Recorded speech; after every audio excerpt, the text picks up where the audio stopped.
कहते हैं कि दोस्ती और दुश्मनी लोगों के बीच में स्थायी हो सकती है, यानी कि हमेशा तक आपका कोई दोस्त या दुश्मन रह सकता है, लेकिन देशों के बीच में नहीं। देशों के बीच में दोस्ती अस्थायी होती है। देश लगातार अपने हितों के हिसाब से दोस्त और दुश्मन चेंज करते हैं और आज रूस और व्लादिमीर पुतिन ने भारत के सामने इस कहावत को एकदम सही भी कर दिया है, वो भी प्रॉपर सबूत के साथ। अब वो कैसे? तो आज रूस और पाकिस्तान के बीच में ऐसा ऐतिहासिक एग्रीमेंट हुआ है जिसे देखकर सभी पॉलिसी मेकर्स के होश उड़ गए हैं। उन्हें समझ नहीं आ रहा रूस भारत के होते हुए पाकिस्तान को इतना सब कुछ कैसे दे सकता है। लेकिन ये पूरा मामला क्या है, तो चलिए मैं आपको विस्तार से बताता हूँ। लेकिन दोस्तों, उससे पहले अगर अभी तक आपने इस चैनल को सब्सक्राइब नहीं किया है तो आपसे विनम्र निवेदन है कि आप इस चैनल को सब्सक्राइब कर नोटिफिकेशन बेल को ऑन कर लीजिए और वीडियो को लाइक कर दीजिए। चलिए हम वीडियो में वापस आते हैं। सबसे पहले तो आप स्क्रीन पर देखिए, ये खबर आज ही पाकिस्तान से निकलकर सामने आई है कि पाकिस्तान और रूस के बीच में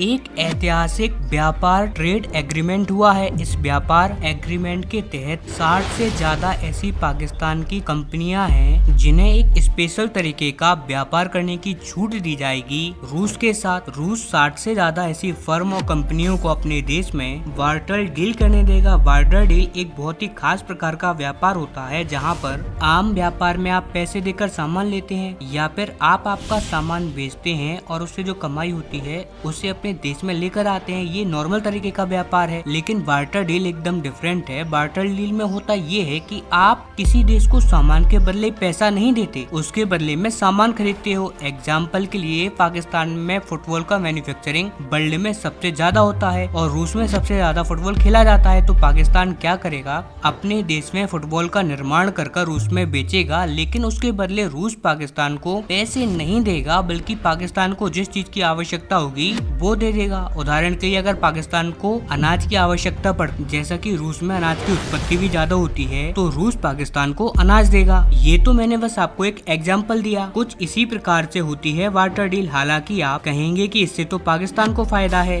लेकिन एक्चुअल में इससे दोनों को फायदा है, रूस को भी और पाकिस्तान को भी। क्योंकि देखिए, दोनों इस टाइम पर डॉलर की संकट का सामना कर रहा है। एक देश ऐसा है जिसके पास भरपूर मात्रा में डॉलर है लेकिन वो इस्तेमाल नहीं कर सकता, और दूसरा देश ऐसा है जिसके पास डॉलर नहीं है लेकिन वो उसका इस्तेमाल करना चाहता है भरपूर तरीके से। जी हाँ, रूस के पास अमेरिकी डॉलर तो बहुत है, करीबन 600 बिलियन डॉलर से भी ज्यादा है उसके पास, लेकिन इनको स्विफ्ट पेमेंट सिस्टम से बाहर किया गया है और यही कारण है कि रूस एक भी डॉलर का पेमेंट नहीं कर सकता।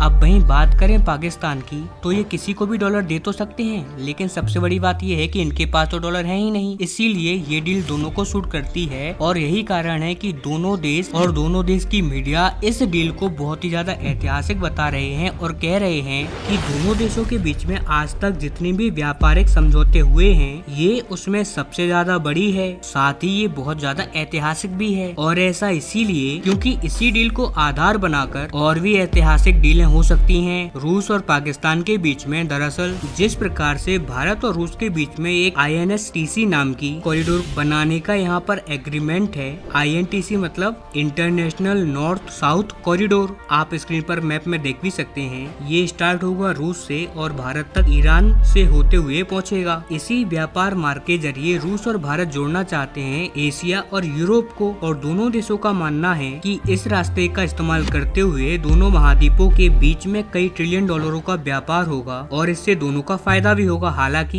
ये कभी भी मटेरियलाइज नहीं हो पाया, कभी भी NTC प्रॉपर बन नहीं पाया, लेकिन वो अब इसी को पाकिस्तान के साथ मिलकर बनाना चाहते हैं। उज्बेकिस्तान, तुर्कमेनिस्तान, अफगानिस्तान और फिर पाकिस्तान होते हुए ये एक नया रूट बनाना चाहते हैं। और रूस और पाकिस्तान की मीडिया कह रही है कि ये जो वाटर डील हुई है ना, ये एक आधारशिला बनेगी इस नए ट्रांसपोर्ट कॉरिडोर की। और यहाँ पर बताया जा रहा है कि रूस तैयारी कर रहा है भारत को बाईपास करने की, और जो INSTC डेट हुआ है ना भारत और रूस के बीच में, उसे यहाँ पर रिप्लेस करेगा पाकिस्तान के साथ एक नया INSTC बनाकर। और यही कारण है कि इसे देखकर भारत के पॉलिसी मेकर भी चिंतित हैं, और साथ ही भारत में वो लोग जो रूस के पक्ष में रहते हैं वो भी कहीं ना कहीं इस डील को लेकर चिंतित हैं।